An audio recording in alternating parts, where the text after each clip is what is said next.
Now we will introduce you Matanzas cabins. The project was born as a vacation home. There are 2 cabins from 2 people each, located in Matansa, in front of a large, massive rock in the sea, where sea lions and other native species live. Matanza is a 2.5 hours from Santiago village. It's a small town with very, very good waves and wind conditions. That's why people all over the world come to practice kite surfing and windsurfing. The cabins are located on a hill that has a steep slope of 40 degrees, very close to the sea, as you can see. It has unique condition with clear view in 180 degrees, watching the horizon from above.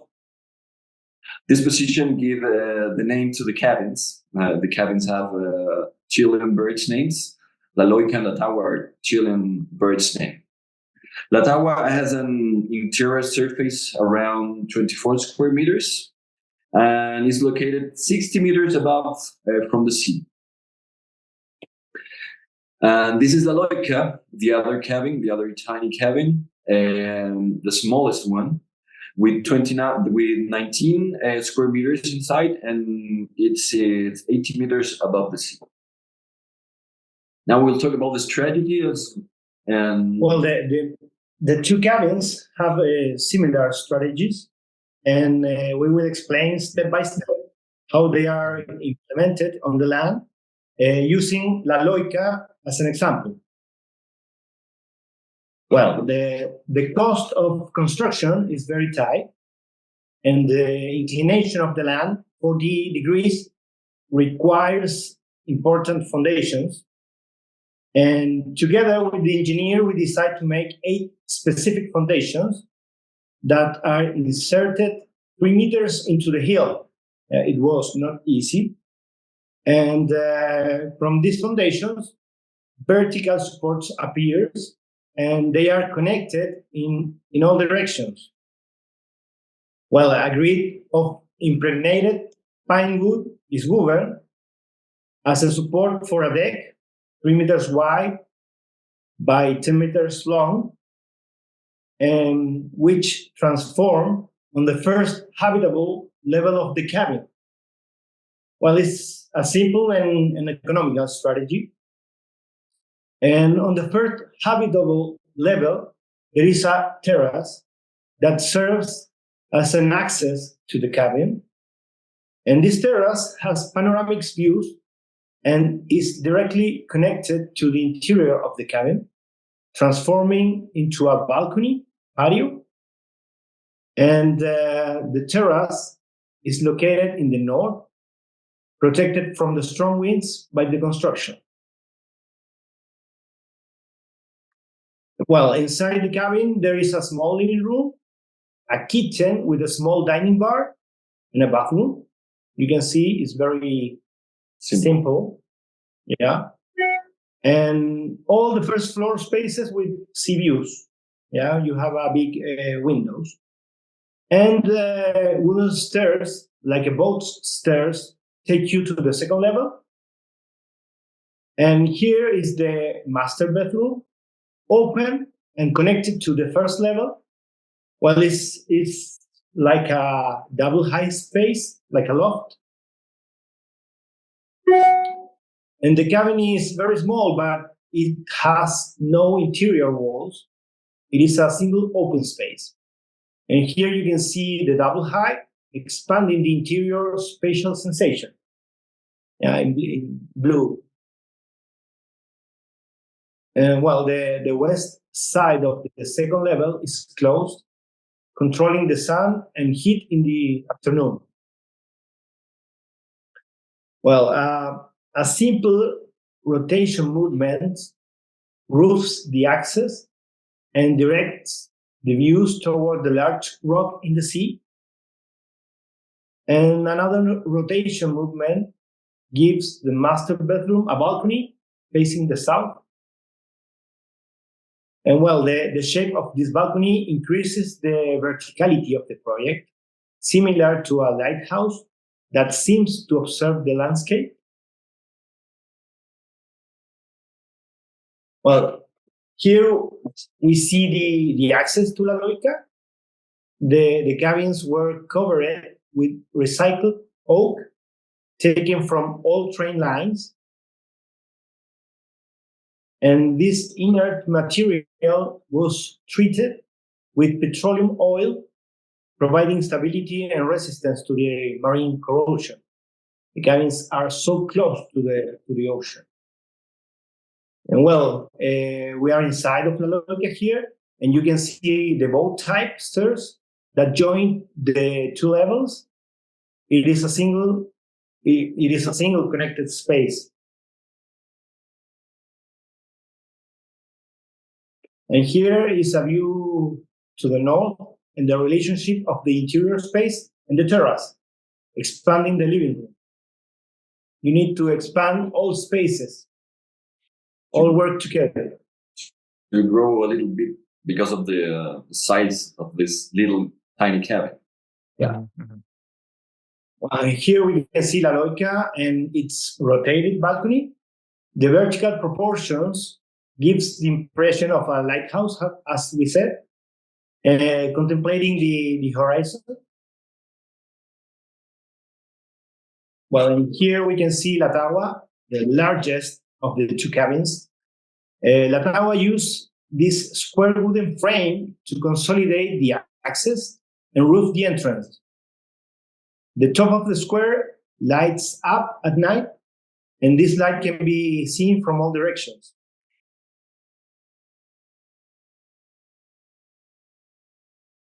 Well, and here you can see the interior of La Tagua as a living room with the kitchen on one side and the dining room, the bedroom at the back, and a boat-type stairs to go up to the only bedroom, open bedroom.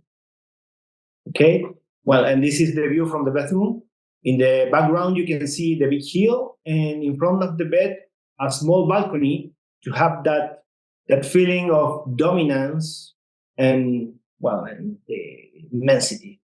You can see the horizon line. Yeah. Well, the two cabins are simple constructions with strategies defined by geography and budget, and where we try to deliver a cozy and impressive experience in a few square meters. That's it.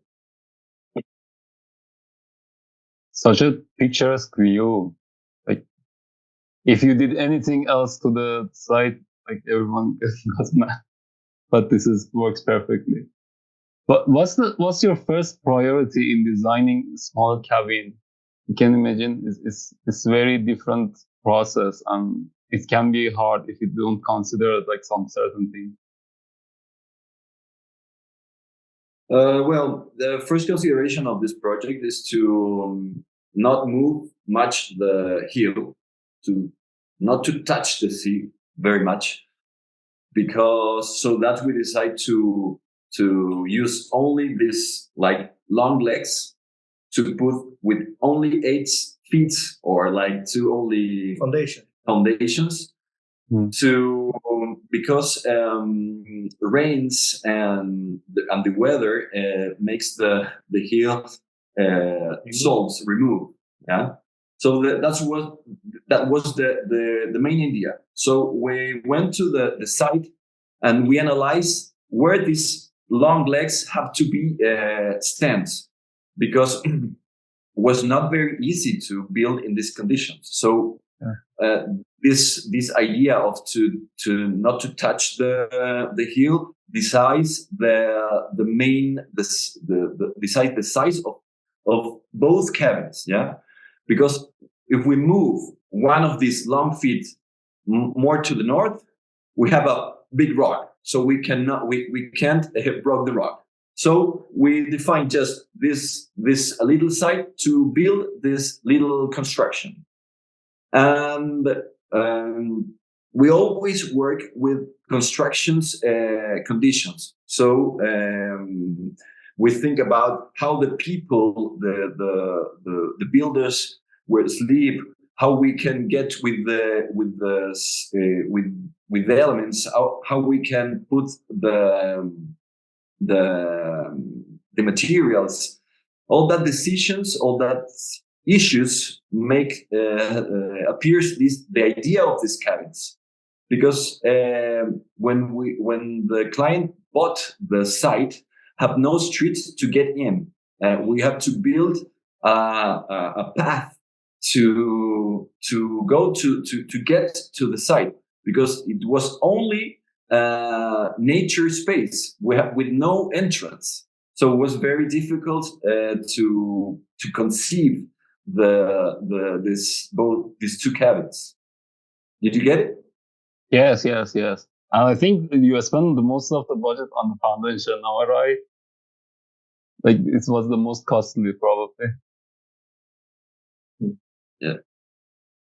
What? Sorry. What was that? The foundation. I asked if it was the most costly part of this cabin. Yes. Yeah. The foundation was the.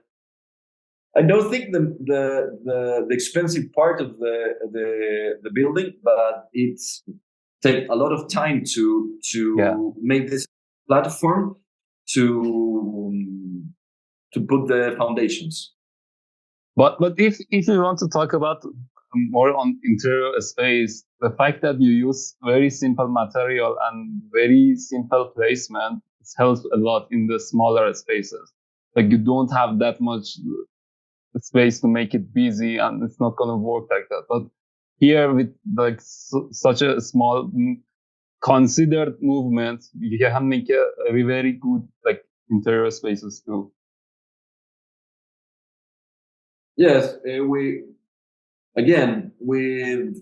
decide to make not much movements to have a very comfortable interior space, and we want to create an experience.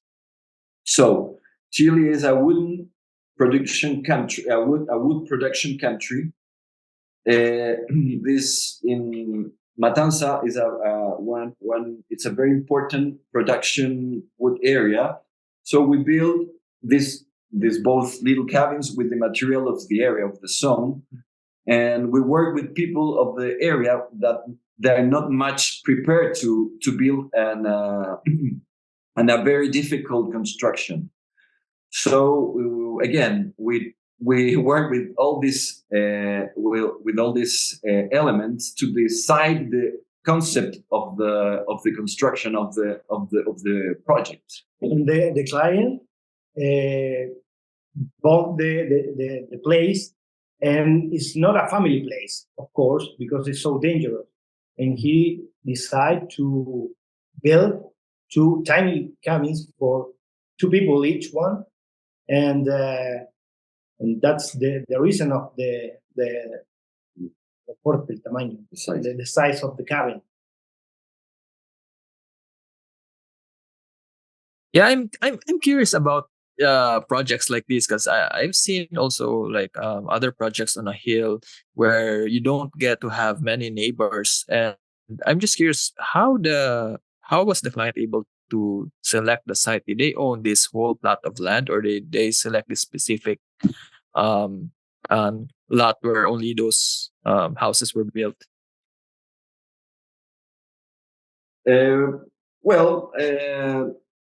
Because we have know a lot of neighborhoods, we have decided to build this very special shaped building. Again, Matanza is another place in Chile, another area in Chile that is now with a very good developing architectural area. In Matanza, you can find very, very, very good architectural buildings, houses, and because I have no buildings, I'm very houses. So we work in the same line that very with a lot of we try to keep the same line of different people's built in Matanza. Just our nearest neighborhood have a very precious house in over the hill, and it's not too much difference that we did. So in Matanza, they're used to of this kind of buildings. And also, as you hear, this is a very important place to kite surf and windsurfing. There is a very cool people. There is a people all over the world. I think that this two little cabin speaks very well with the environment. Then you can see these two lighthouses. When you're kite surfing inside of the sea, you can see these two lighthouses, and it was very, very interesting for the people to have these two special elements in the horizon. Yeah, today the cabins are a landmark of the area. They were nicknames. Las pajareras is like a bird cage or aviary. You know what is that? Yeah. And the birds fly over them and perch on the roof. They are part of the landmark. Yeah. So this particular plot of land along the coast that are out of curiosity, do they tend to be more expensive than those in the mainland?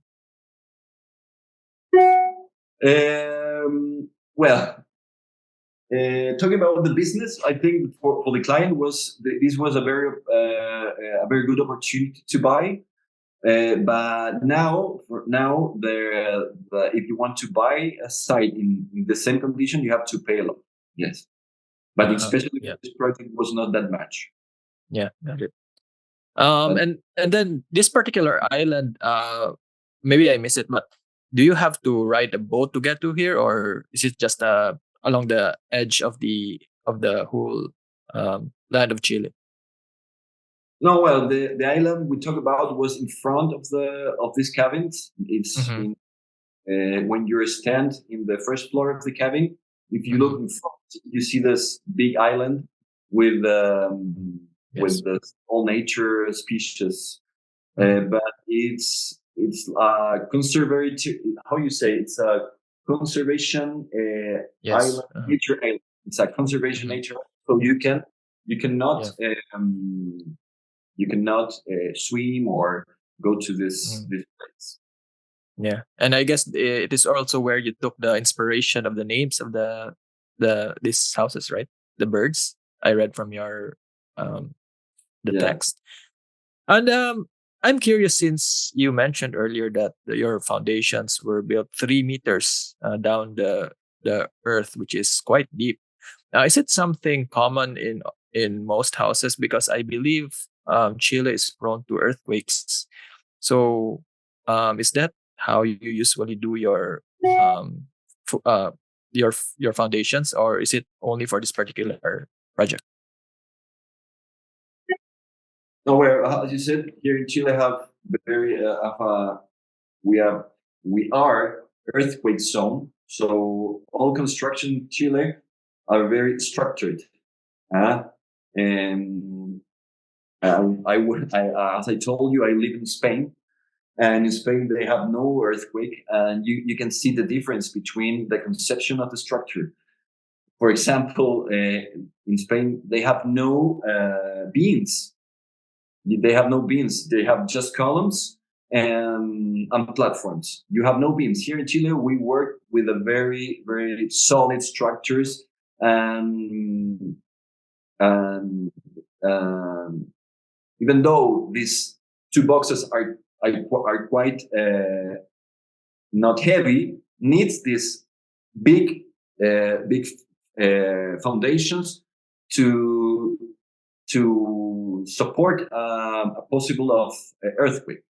We're used to work with very structural systems. Yes, I see. And I've seen there's a chimney coming out of these houses. I can only assume that's a fireplace. So, how do you guys deal with the climate there? How do you deal with the ventilation and keeping the thermal comfort inside those rooms? Is there a particular strategy that you guys do?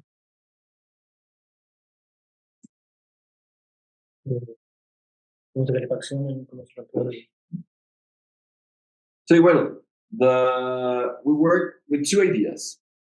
First, know that the wind comes from the south to the north, the southwest to the northeast. Yeah. So we take this wind and put a window in this part of the facade. And when we open the window, we produce a crossing window, the crossing window inside of the houses, so we can ventilate with no mechanical system. Okay, and then we to heat in the interior of the cabins, because the wind makes lower temperatures. We use a fireplace because the space is that little that with a simple fireplace heat all the space.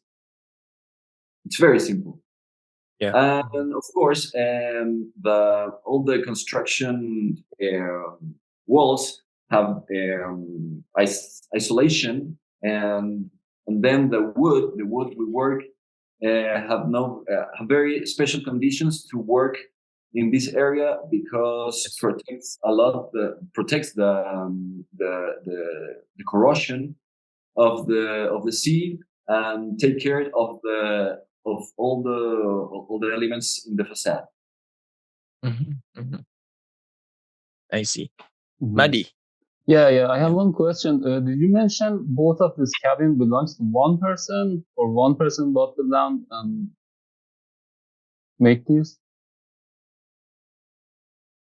No. There are two different clients to each cabins. And they are the user, or they rent it out, or use it as Airbnb? Do you know how they use these cabins?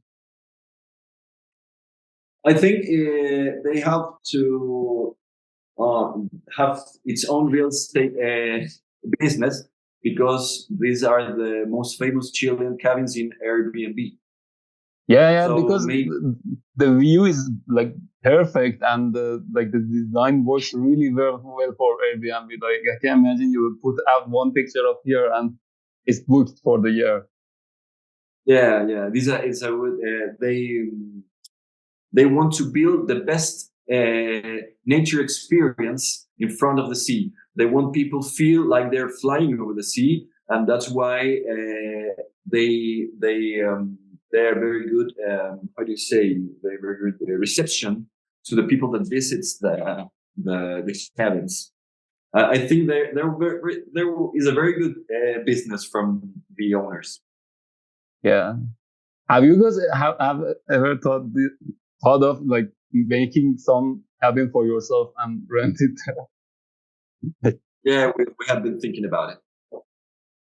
Or let's just do it. Like, it's working. You're so good in making it like budget friendly and like very good in the framing and picture. Yes, now we are helping. Now we have Peruvian clients that want to build a lodge. You know what lodge is? It's like group of tiny cabins in the south of Chile, and we're helping them up to solve all not only the design of the projects, but also the conception to rent these houses. Because we learn a lot about, in this case, we learn a lot how to create and solve the business problems, and how to have a very good business with this kind of houses. So now we're helping them up with this new project. We're in the design process. That's so great. We should. The lodge is in a south region of Chile, near a volcano with it's a very, very impressive how do you say landscape. Amazing. But it's different because it has snow, has a lot of rain. It's quite cold, but the conception is very similar. That's so cool. You can see where no, it's okay. Lionel, do you have any more question, or can I jump to the final question? Yeah, I just like maybe a final question from me. Do you guys have tips for like all the who wants to design cabin houses or small houses like this? Do you have like any general tips for them when you design this type of house? Because you seem to like really do it. You hit it on the spot and do it pretty well. And I'm sure this is gonna be like featured in multiple magazines and all that. Well, I think as an office, we have incorporated structural concepts. These concepts are linked to the design and must advance together, the design and the structural concept. And this has a direct impact on the strategy and cost. I think the other architects need to know structural concepts and have an approach that is then discussed and improved with the engineer, of course. But you need to think and then lograr realizarlo. Yeah. Mhm. Yeah. Yeah. Also, I think that you have to conceive the idea of as a very functional space, not a lot of parts, just one functional space. Yeah, it makes sense because of the landscape. It helps a lot to have a very good project. Yeah. And then how long did it take you to construct like one of these house? Wow, this was a very we take around 1 year to build this.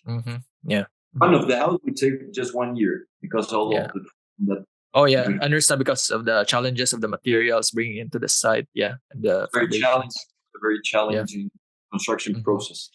Yeah, the base platform probably was very hard to make. But you were able to hit it in the budget, right? I mean, fit all the design budget. Yeah. Yeah. But instead of nevertheless, it was a very cheap construction solutions. That's as Nicolás said, it's because we think very well the construction solution that helps the budgets not escape.